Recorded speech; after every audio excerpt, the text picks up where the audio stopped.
வந்துன்னை சேவித்த சிற்றும் சிறு காலே வந்துன்னை சேவித்தும் ஒற்றாமரை அடியே போற்றும் பொருள் கேளாய் சிற்றும் சிறு காலே வந்துன்னை சேவித்து ஒற்றாமரை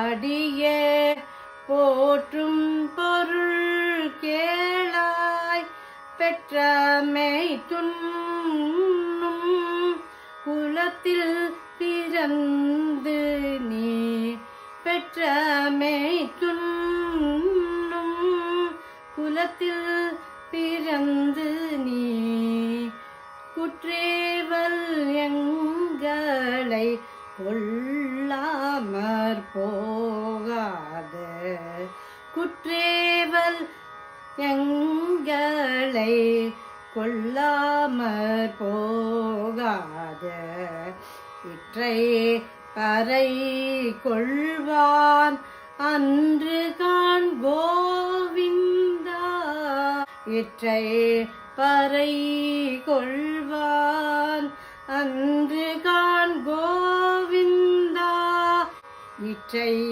பறை கொள்வான் அன்று காண் கோவிந்தா எற்றைக்கும் ஏழேழ் பிறவிக்கும் முந்தன்னோடு எற்றைக்கும் ஏழேழ் பிறவிக்கும் உந்தன்னோடு உற்றோமேயாவோம் உனக்கே நாமாச்செய்வோம் உற்றோமேயாவோம் உனக்கே நாமாச்செய்வோம் மற்றை நம் தாமங்கள் மாற்றேலொரெம்பாவாய் மற்றை நம் தாமங்கள் மாற்றேலொரெம்பாவாய்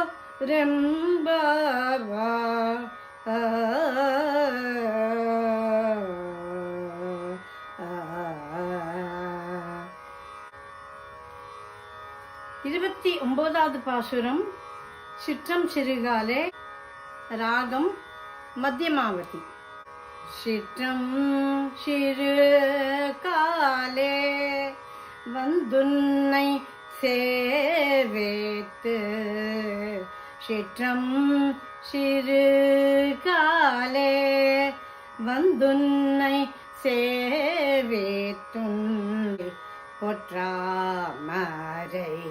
அடியே போற்றும் பொருள் கேளாய் பெற்றமை துண்ணும் குலத்தில் பிறந்து நீ பெற்றமை துண்ணும் குலத்தில் பிறந்து நீ குற்றேவல் எங்களை கொள்ளாம போகாது குற்றேவல் எங்களை கொள்ளாம போகாது இற்றை பறை கொள்வான் அன்று காண் கோவிந்தா இற்றை பறை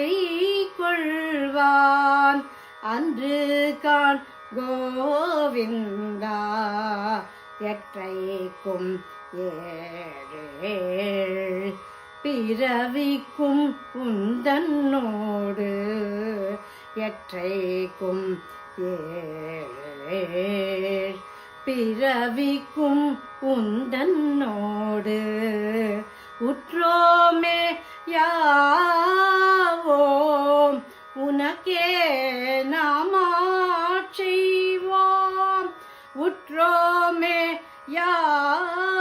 யாவோம் உனக்கே நாமாச்செய்வோம்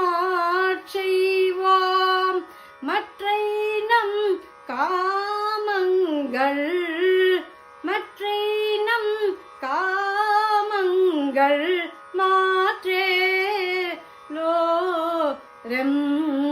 பாவாய் மற்றை நம் காமங்கள் மாற்றேலோரெம்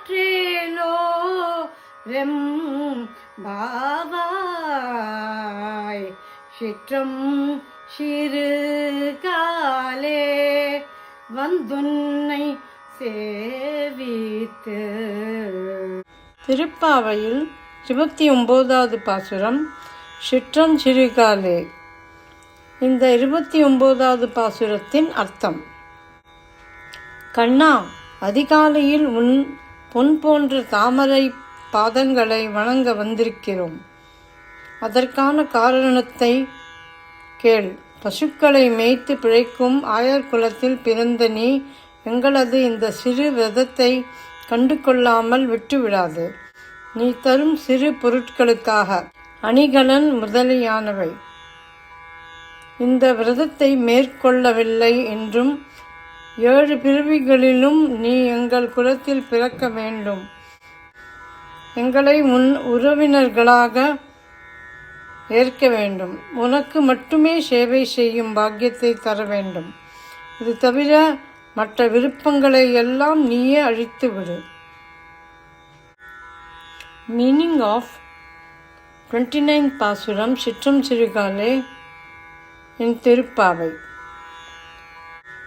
O Govinda, you should hear the result of our coming here early in the morning, bowing down and reciting Mangala Shasanam to your most desirable golden lotus-like divine feet. You had been born in the clan of cowherds, should not remain without accepting confidential kaingaryam from us. We did not come here to receive the percussion instrument drum from you. We should have a connection with you for time unlimited, irrespective of the number of times that we take birth. We should carry out kaingaryam only to you. When we carry out such kaingaryam, you should remove the thought from us that it is for our happiness. You should mercifully grace us such that the kaingaryam is only to make you happy.